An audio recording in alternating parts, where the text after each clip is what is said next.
Hola queridos amigos, buenas tardes desde Santa Cruz, Bolivia. So, kamusta na po kayong lahat? Hapon na ngayon dito. Time check, it's already 5 p.m. And medyo may kaunti pang sunset sa labas. Ngayon is Thursday. By the way, today is Thursday. And yung boses ko is napaka very low kasi natutulog yung anak ko. Anyway, ngayong araw na ito ay nagkakaroon ng paro dito sa Santa Cruz. I think, I don't know, I'm not sure if it's all Bolivia ito. Okay, but in some parts of the city is may paro din. Okay, so ano nga ba ang dahilan ng paro? Okay, yung paro dito, it's very common talaga.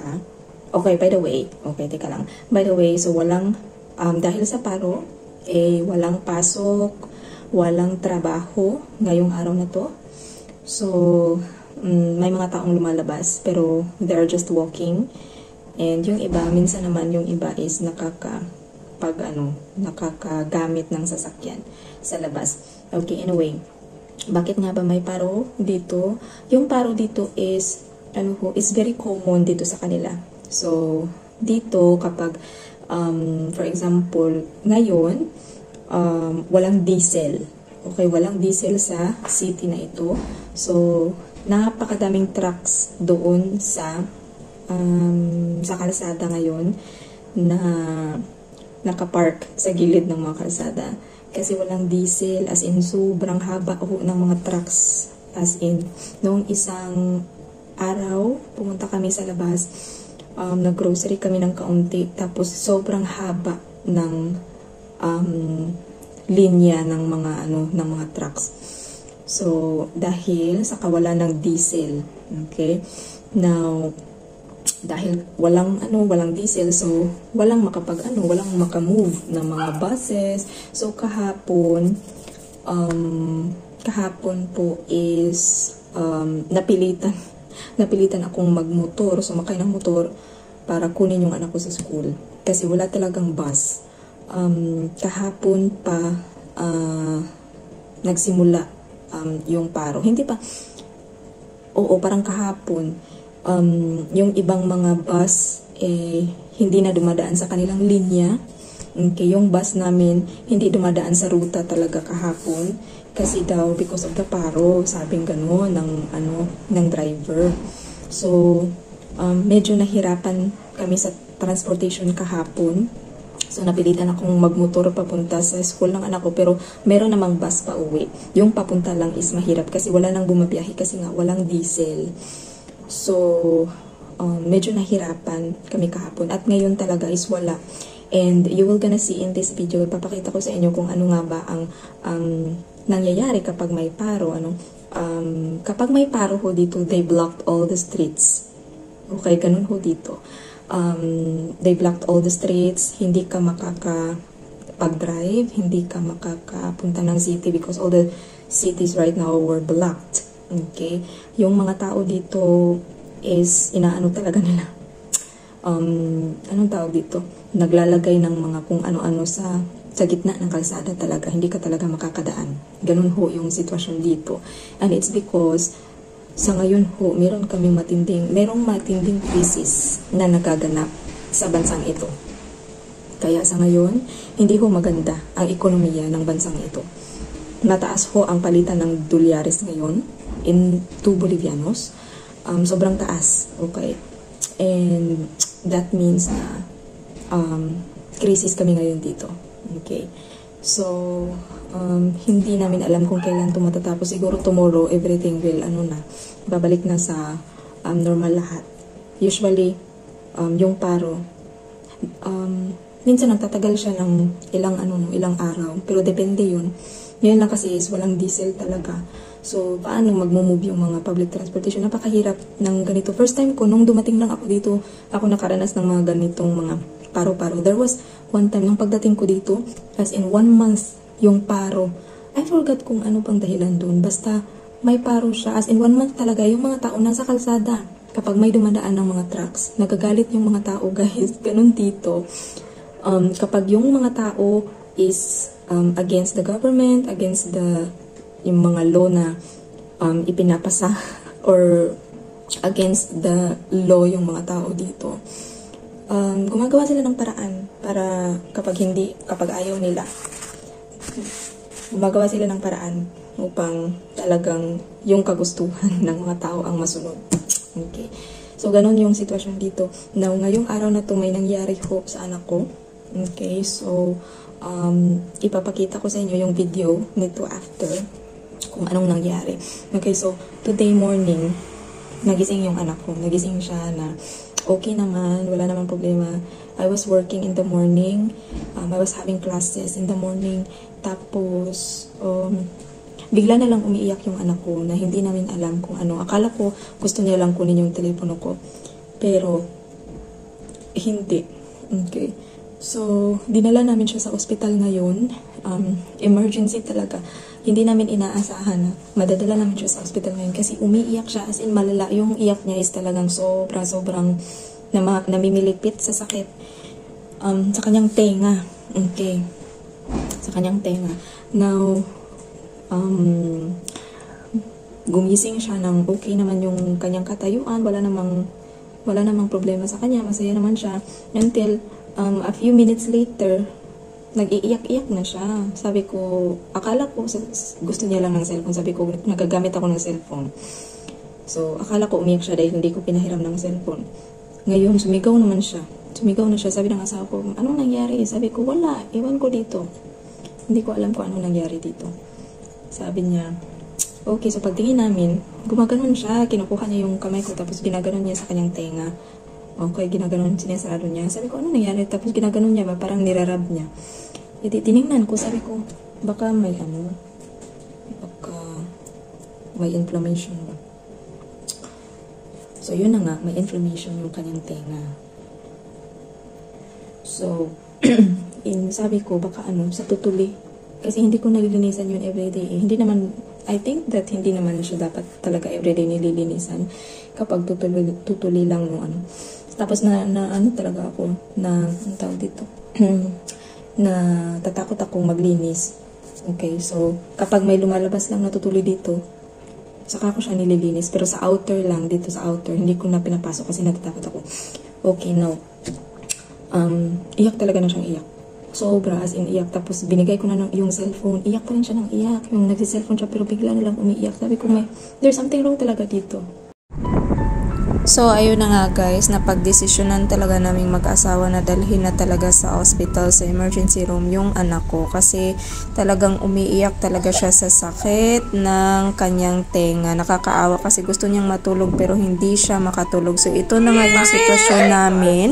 Ito yung sinasabi ko sa inyo na they blocked all the street, and yung asawa ko is tinry niyang mag-ask ng favor sa kanila kung pwede nila kaming padaanin for emergency. Tapos sinabi na hindi talaga at pumunta na lang doon sa ibang ruta. Tinuruan kami kung saan yung ibang ruta na makaalis kami. So ayun na nga, lahat talaga ng streets talaga ay na may block talaga. Pati dyan, merong binlock dyan na malaking container ng van. So, at ito na yung public hospital. Public hospital pala to. Palagi namin itong dinadaanan pero hindi pa ako nakapunta dito. First time kong makapunta dito.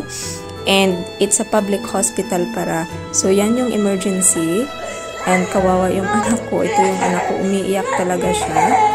Okay, so dinala namin siya dito sa public hospital na to kasi ito ang pinakamalapit na hospital sa amin. At saka hindi kami makakadaan papunta sa private clinic na pagmamay-ari ng tiyahe ng asawa ko. Kung saan, doon talaga namin dinadala yung anak ko usually. Okay, so hospital yun ng pamilya nila. Okay, so yun na nga, itong public hospital na to ay walang bayad pala. First time kong malaman yun, walang nabayaran yung asawa ko. Yung tubig lang binili namin sa labas. At lahat ng mga gamot na nireseta ng doktor is available sa pharmacy. Parang mayroong isa palang gamot na hindi available. So, binili siya ng asawa ko doon sa labas. So, yun lang. Okay, so hindi ko na natapos yung video natin kagabi kasi tinawag ako ng asawa ko. Okay, kasi natutulog pala yung anak ko sa kwarto. Tapos, naghahanda ako ng makakain namin for dinner. Tapos, tinawag ako ng asawa ko kasi, anong tawag dito? Naghahanap siya ng thermometer kasi mainit yung anak ko. So, nagkalagnat siya kagabi. Okay, so, nilagnat siya, kinagabihan na. Pero nung umaga, wala siyang lagnat. As in, masakit lang yung tenga niya. Okay, so ipagpatuloy na natin yun. Okay, so, namimilipit siya sa sakit, diba? So, yun, pumunta na kami sa, sabi ko, may masakit talaga sa kanya. Sabi ko, it's very weird, kawawa naman. Sabi ng asawa ko, sige, bili ako ng gamot. So, bumili siya ng gamot na para sa, dito, sa tenga. Para siyang liquid na drops. Okay, so, nilagyan namin. Tapos, iyak pa rin siya ng iyak. Sabi ng asawa ko, ibigay mo yung cellphone. Binigyan ko ng cellphone. Iyak pa rin siya ng iyak. Tumatahan lang siya ng ilang minutes, tapos afternoon, iyak pa rin siya ng iyak. Sabi ko, masakit talaga. Sabi ko ganun, may masakit talaga sa kanya. Sabi ko, tapos, gusto niyang matulog. As in, kasi iyak siya ng iyak. Yung mata niya is naghubag. Okay. Tapos, katulgo na siya. Gusto niyang matulog. As in, talagang patulog na talaga siya. Ngayon, nakatulog siya. Pag nagigising siya, umiiyak na naman siya. Sabi ko, gusto mo bang makita yung anak mong nahihirapan? Sabi ko, dalhin na natin siya sa ospital kung may paraan naman na madadala natin siya ngayon. Dalhin na natin kasi kawawa. Sabi ko, yung anak mo, yung parang nagsasuffer siya sa pain. Sabi ko gano'n. So, dalhin na natin siya sa ospital. Kahit saang ospital, basta matingnan lang ng doktor. So, ayun na nga, pumunta na nga kami doon sa hospital. So, after this one, ipapakita ko yung video ko anong nangyari doon. So, ayun na nga, after nung nakabalik na kami dito sa bahay, naging okay na siya. As in, hindi na siya umiiyak, wala pa rin siyang lagnat, pero naglalaro na siya. Nagja-jump na, hindi na umiiyak. As in, bumalik na sa normal. So, sabi namin, okay, tumalab na yung gamot. Kasi tinurukan siya ng gamot doon. Okay, tumalab na yung gamot.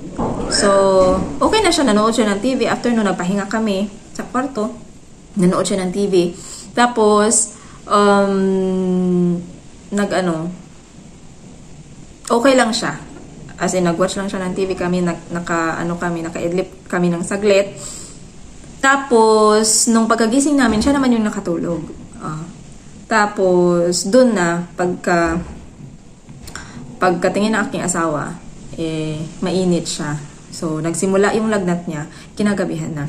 Now, yung gamot na binigay ng doktor is katulad ng gamot ng binili ng asawa ko bago kami pumunta doon. Para siyang drops na nilalagay dito, liquid.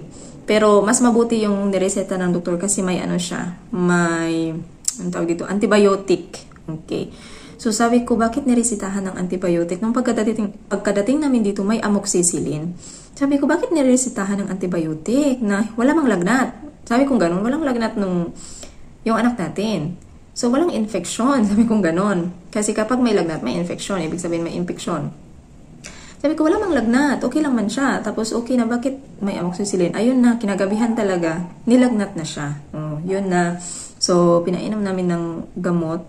And since hindi naman siya umiinom talaga ng gamot direkta, nilalagay namin sa juice o di kaya minsan sa soda para inumin niya. So yun yung o di kaya injection. I prefer injection na talaga siya. Yung ibang nanay natatakot na or naaawa sa mga anak nilang ini-injectionan. Ako, I prefer the injection. Yung sakit is isahan lang pero mas effective. Para sa akin mas effective yung injection talaga. Mas gusto ko pang injectionan yung anak ko kaysa bigyan siya ng gamot oral, tapos nagsusuka siya, sinusuka niya. Tapos, ayaw na niyang, ayaw na niyang kumain, yung parang ganun. So, I prefer the injection. Bahala na og mag-shagit-shagit siya, no? Basta maayo lang talaga siya. So, yun yung kaganapan. At ngayon, araw na ngayon, is Friday, may activity sa school ng anak ko. Okay? May activity sa school ng anak ko and we should be there ngayong umagang ito kasi meron silang sayaw, meron silang act na gagawin doon, meron silang activity, sabi ng teacher. Pero unfortunately, sabi ng asawa ko, huwag mo nang dalhin kasi may lagnat. Sabi ko, oo nga naman. So, nagrenta kami, nagbayad yung asawa ko ng para sa renta ng kanyang susuotin. Sana andito lang, hindi nasuot. So, okay lang, no? Kasi ang mas importante is yung yung kalusugan ng anak ko. So, hindi na muna namin siya pinapunta. And sa ngayon, nakatulog siya. Okay, ngayon lang talaga nakatulog siya kasi maaga siyang nagising kanina. Sobrang aga. Nag-iingay siya. Hindi umiiyak, nag-iingay lang siya. Siguro dahil may kaunti siyang lagnat. Meron siyang lagnat kaunti kanina pagkagising niya. So, binigyan ko na naman ng gamot. Tapos ngayon, okay na, nawala na yung lagnat niya. Kanina, 38.2 yata kaninang umaga. Ngayon, 36 na. So, tumalab na yung gamot na binigay ko. So, ngayon nakatulog na siya. Kasi, yung mga gamot dito, yung mga gamot dito, kapag may lagnat ka, is may halong parang pampatulog. Na, parang pangpakalma, pampatulog sa'yo. So, yun yung kagustuhan. Yun yung isa sa mga nagustuhan ko kasi yung mga gamot nila dito is halo-halo na sa isang sa isang gamot, andun na lahat, yung parang ganun. So, very effective yung mga gamot nila dito. Although, meron naman kaming mga gamot actually dito sa bahay. Marami kaming gamot kasi yung asawa ko nga is nagtatrabaho sa isang laboratory. So, meron kaming maraming gamot dito. Pero, may reseta kahapon ng doktor, ang libre siya kasi public hospital pala yun. So, walang nabayaran yung asawa ko. Except doon sa, merong isang gamot yata na hindi available sa pharmacy sa hospital. So, binili niya sa labas. So, yun lang. Pero, yung hospital na yun is public para at wala ka parang babayaran. So, first time kong nalaman yun. Kasi, dumadaan lang talaga kami. Madaan lang kami doon sa hospital na yun. Sinasabi ko, ano ba tong hospital na to? Sabi ko gano'n. Bakit palagi lang tayong dumadaan? Sinasabi lang ng asawa ko, ay sa public hospital.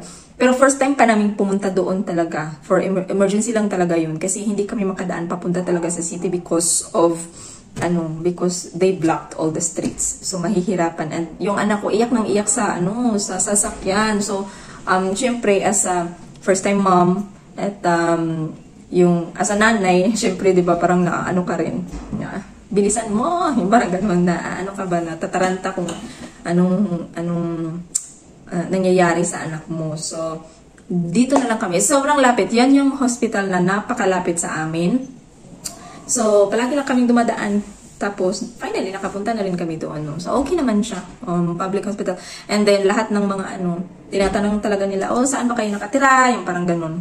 I don't know a lot about this, public hospital. Hindi ko alam kung tumatanggap ba sila ng, for example, ako, kung ma-hospital ako, tapos punta ako doon. I don't know if tumatanggap sila ng ganun na hindi Boliviano. Yung parang stranger ba? Yung parang ganun. So, hindi ko alam. Wala akong masyadong alam. Itanong ko yan sa asawa ko. Pero yung anak ko, kasi nga Boliviano siya, hiningi yung ID ng anak ko. So, yung mga bata dito, lahat sila ay may ID. Okay? Dapat bata pa.